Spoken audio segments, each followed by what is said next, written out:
ఇప్పుడు కోర్టు దీన్ని ఎలా చూస్తుంది అనుకోవచ్చు అంటే ఆమె ఏంటంటే నేను డబ్బుల పరంగా కూడా ఇచ్చాను 2 కోట్ల వరకు ఇచ్చాను అని చెప్పి ప్రూఫ్ లేమ్మా నువ్వు ఎంత ఇన్కమ్ ట్యాక్స్ తెచ్చినావు 2 కోట్లు అంటే ఇన్కమ్ ట్యాక్స్ డిపార్ట్మెంట్ ఫస్ట్ ఆమె ఇల్లు పోయి సీజ్ చేయాలి మొత్తం సోదాలు చేయండి ఇన్కమ్ ట్యాక్స్ డిపార్ట్మెంట్ నిన్న హైదరాబాద్ లో పెద్ద పెద్ద పొలిటీషియన్స్ చలనచిత్ర వాళ్ళ నిన్ననే జస్ట్ 25 అయితే 24 వాళ్ళ వెళ్ళి రైడింగ్ చేసింది కదా పోయి ఇన్కమ్ ట్యాక్స్ డిపార్ట్మెంట్ నేను అడుగుతున్నా income tax department north India ఎక్కువ అక్కడి నుంచే కంట్రోల్ అవుతుంది పోయి ఆమె ఇల్లు చెక్ చేయి 2 కోట్లు ఎక్కడి నుంచి చెప్పమ్మా మీడియా ముందుకు రా నువ్వు 2 కోట్లు ఇచ్చినట్టు మీడియా ముందుకు వచ్చినా నువ్వు ఏ ఇయర్ ఎంత సంపాదించినావు 2 కోట్లు దానికి ఎంత ఇన్కమ్ ట్యాక్స్ పే చేసినావు అని ఒకటే 2 కోట్లు 20 కోట్లు అంటే యువతలో ఇల్లు ఎరిపప్పలా సో ఇంకోటి ఏంటంటే ఆవిడ ఆల్రెడీ కొంతమంది అంటే హర్ష సాయి మెగా అనే సినిమా మెగాలో డాన్ అనే సినిమా కూడా తీస్తున్నారు దాంట్లో కూడా పార్ట్ అయింది మనందరికి తెలిసి ఇప్పుడు యూట్యూబ్లలో కొన్ని సీన్స్ కూడా మనం చూస్తున్నాం సో అయినా కానీ ఎందుకని అంటే మేబీ ఏంటంటే ఆవిడ డబ్బుల పరంగా పెట్టింది నన్ను పలుమార్లు అత్యాచారం చేశాడని కూడా పెట్టింది కదా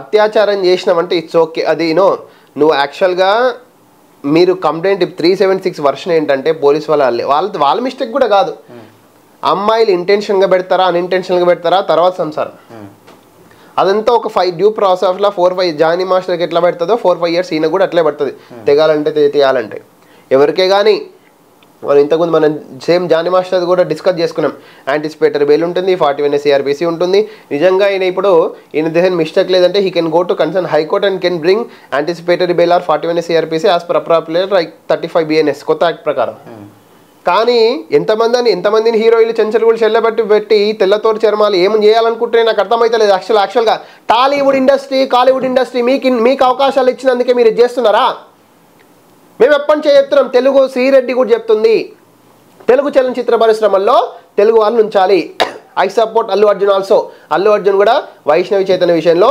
తెలుగు ఇండస్ట్రీలో తెలుగు వాళ్ళు ముందుకు రావాలి తెలుగు చలనచిత్ర పరిశ్రమలో మూవీ ఆర్టిస్ట్ అసోసియేషన్ ఉంది ఈ movie artist association they can control only Telugu industry not Bollywood Kollywood so and so ఇప్పుడు మన ప్రొడ్యూసర్ డైరెక్టర్లు ఏం చేస్తారు ఇక్కడ ఈ చర్మాలు నచ్చక ఈ స్కిన్ నచ్చక ఈ స్కిన్ టోన్ ఈ అందాలు నచ్చక వాళ్ళు తెల్లతో ధర్మానికి వెళ్తున్నారు వాళ్ళు మాలో మెంబర్షిప్ తీసుకోరు వస్తారు ఒక సినిమా తీసిపోతారు కథం కథం దుఃఖనంబన్ ఇప్పుడు ఎవరు మాల్వి మల్హోత్రా తెల్లతోలు మనోని ఎత్తుకపోయి బొంబేలో కూర్చోబెట్టుకుంది ఈమె పోలీస్ స్టేషన్ లావణ్య వచ్చేసి కోర్టు కేసుల చుట్టూ తిరుగుతుంది అంటే ఏంటి వాట్ ఈజ్ యువర్ ఇంటెన్షన్ ఒక సినిమా తీసేసినంత మాత్రాన ఈ మా వాళ్ళందరిని తీసుకుపోయి ఆడేం ఉద్ధరిస్తారు మీ దగ్గర టాలెంట్ లేవా మీ పాపులేషన్ మాకన్నా ఎక్కువనే కదా డబుల్ త్రిబుల్ కదా ఈ discrimination they has to answer ఎప్పుడే కానీ ఈ డిస్క్రిమినేషన్ చలనచిత్ర పరిశ్రమలో ఎంటర్ అయిందో నెక్స్ట్ రాజకీయంగా కూడా ఎంటర్ అవుతుంది అప్పుడు మనం సౌత్ ఇండియాలో ఉన్న ఆల్ ఇండస్ట్రీస్ దెబ్బతీస్తాయి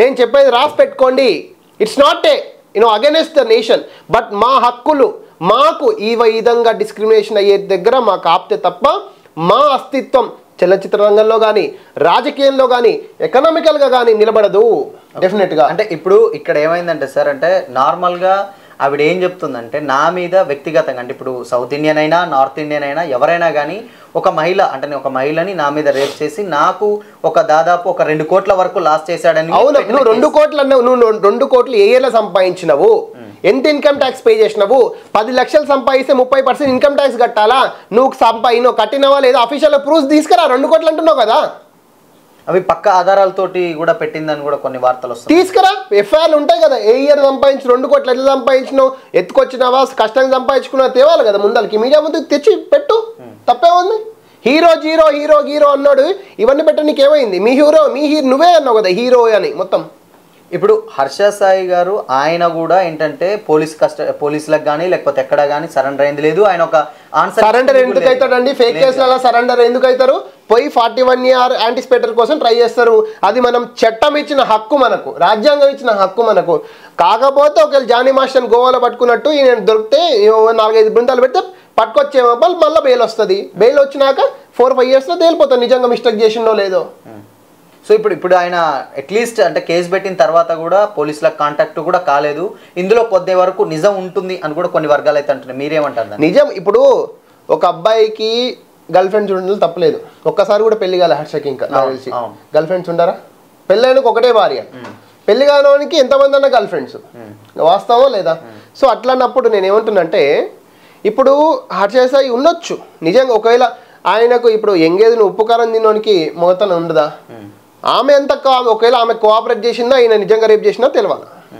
ఆమె కోఆపరేట్ చేస్తే it's not a rape, it's a living relationship అంటారు. లివింగ్ రిలేషన్షిప్ వేరు, రేప్ వేరు. లివింగ్ రిలేషన్షిప్లో ఉండి ఓయోలోకి వెళ్ళి మీ ఆధార్ కార్డు సిగ్నేచర్ పెట్టుకుంటూ ఏదో 1 year అయినాక ఆయన రేప్ చేసినట్టే ఓయోలోకి వెళ్ళింది ఏమైనా డిస్కస్ చేసుకోండి. కానీ అమ్మాయి అబ్బాయి ఓయోలోకి వెళ్ళినకి ఎందుకు? లివింగ్ రిలేషన్షిప్ కాకుంటే భూమి పంచాయతీలు ఆ పంచాయతీలు సెట్ చేసుకోండి కానీ కాదు కదా. తప్పు ఎప్పుడైతే బాలీవుడ్ ఇండస్ట్రీ ఈ టాలీవుడ్ ఇండస్ట్రీ కాలీవుడ్ ఇండస్ట్రీల మీద పడ్డదో వీ షుడ్ అలర్ట్.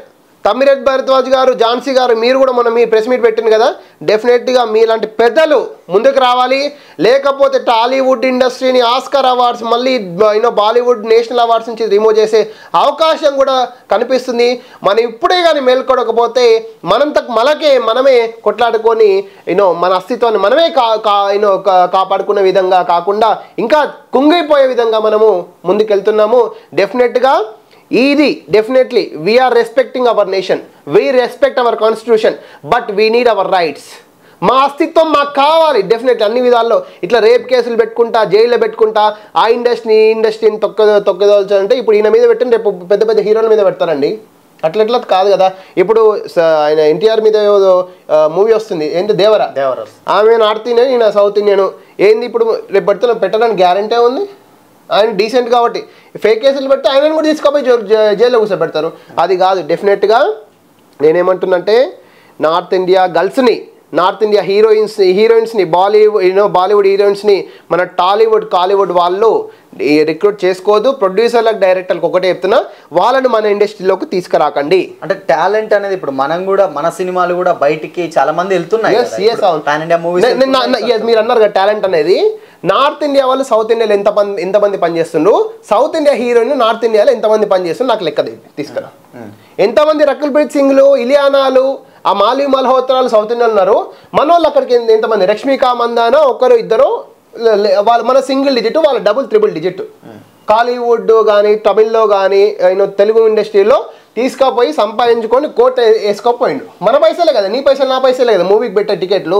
సో మీరేదో బతుకు తెరువుకి వచ్చిన వాళ్ళు బతుకు తెరువు చూసుకొని వెళ్ళిపోండి. ఇట్లాంటి తిక్క కేసులు పెడితే చట్టం కూడా రేపొద్దున కేసు ఫాల్స్ అని ప్రూవ్ అయితే మాకు కూడా రైట్ ఉంటుంది డిఫమేషన్ పెట్టడానికి. మేము కూడా కోర్టులను నమ్ముకొని ఉన్నాము, కోర్టులకు మేము డ్యూ ప్రాపర్ రెస్పెక్ట్ ఇస్తాము, మాకు నమ్మకం ఉంది, కోర్టులో తెలిపోతుంది. సో అంటే ఇప్పుడు హర్ష సాయి మనకు చూసుకున్నట్లయితే ఏంటంటే ఎక్కడా కానీ మీరు అన్నట్టు ఇందాక క్లారిటీ ఇవ్వలేదు. అట్లీస్ట్ పోలీసులు జస్ట్ కేసు పెట్టారు. ఒకవేళ ఇప్పుడు ఆయన మీద పెట్టిన సెక్షన్స్ ఏవైతే ఉన్నాయో దాన్ని ఎలాగ డీల్ చేస్తారు పోలీసులు ఏం చేస్తారు? పోలీసుల చేతిలో పోలీసులు ఆ చట్టాన్ని ఇంప్లిమెంట్ చేసే వరకే. They are not judiciary. పోలీసులు నన్ను రేప్ చేసిండ్రు అంటే మెడికల్ టెస్ట్ తీసుకెళ్తారు, ప్రైవేట్ పార్ట్స్ టెస్ట్ చేస్తారు. ఓకే, ఆడేమన్నా కనిపిస్తే రేపు జరగలేదని నిర్ధారించలేము అంటే సంథింగ్ హాస్ హ్యాపెండ్, తీసుకుపోయి జైల్లో పెడతారు రిమాండ్కు. బట్ ఆయనకు కూడా ఆప్షన్స్ ఉంటాయి. 41A CRPC తీసుకొని క్వాష్లో మనం క్వాష్ ఆఫ్ FIR ఛాలెంజ్ చేసుకొని 41A తీసుకోవచ్చు. సెకండ్ ఆప్షన్ యాంటిసిపేటరీ బెయిల్ ఉంటుంది. నీకు లేకుంటే 41A CRPC 2 daysలో వస్తుంది. బట్ యాంటిసిపేటరీ బెయిల్ మాత్రం 7 daysకి ఇన్స్ట్రక్షన్స్కి వెళ్తుంది. దాని తర్వాత ఒకవేళ నీ దగ్గర మొత్తం ఏం మిస్టేక్ లేదు అంటే యాంటిసిపేటరీ బిల్ కూడా వస్తుంది. ఇప్పుడు FIR కూడా ఆల్రెడీ ఫైల్ చేస్తే ఆల్మోస్ట్ కేసు అనేది కోర్టులోకి వెళ్ళిపోతూనే ఉంటుంది. FIR మీద కోర్టు కేసు వెళ్ళిపోతుంది. బట్ ఇప్పుడు ప్రజెంట్ వచ్చిన BNSS ప్రకారం కొత్త సెక్షన్స్ IPC ఇంప్లిమెంట్ అవుతాయి. బట్ BNSS ప్రకారం పోలీస్ వాళ్ళకు కూడా 15 రోజులు ఇన్వెస్టిగేషన్ చేసే టైము అధికారము BNSS యాక్ట్ మనకి ఇచ్చింది. సో ఈ BNSS యాక్ట్ లో based on FIR the accused, the so called treated Harsha Sai accused, they can approach Honorable High Court for the state of Telangana in 2 processes. One is quashing of that FIR. దాంట్లో మనము dispense are 41 ఇచ్చుకోవచ్చు. దాంట్లో మనకు present ఉన్న court system 2 daysలో 41 ఇచ్చేసి arrest కాదు. 41 అంటే police వాళ్ళు నా మీద కేసు పెట్టాలనుకుంటున్నాను, నేను యాక్సెప్ట్ చేస్తున్నా, ఇన్వెస్టిగేషన్కి నేను కోఆపరేట్ చేస్తా, కోర్టుకి వెళ్ళి మెట్లెక్కినాక నేను తప్పని చేస్తే 7 సంవత్సరాలు వెళ్ళి చెంచలు కూడా చెల్లపల్లి కూర్చుంటాను యాక్సెప్ట్ చేసినట్టు. తప్పైందని ప్రూవ్ అయితే. నెక్స్ట్ రెండొకటి, అది ఒకవేళ ఫెయిల్ అయితే యాంటిసిపేటరీ వెళ్ళొచ్చు. యాంటిసిపేటరీ లైక్ రాస్తారు తెచ్చుకున్న యాంటిసిపేటరీ బిల్లో నేను శుద్ధపోసాను, నాకేం మిస్టేక్ లేదు అంటే 7 days పోలీస్ వాళ్ళ ఇన్స్ట్రక్షన్ తీసుకొని యాంటిసిపేటరీ బిల్ వస్తుంది. రెండిట్లో ఏదన్నా జానీ మాస్టర్ యూటిలైజ్ చేసుకోవాలి ఈ ఆప్షన్. ఇప్పటికైనా నేను అప్పటికే జానీ మాస్టర్ మనం ఈ సజెషన్ ఇచ్చిన ఇంప్లిమెంట్ చేసుకోలే.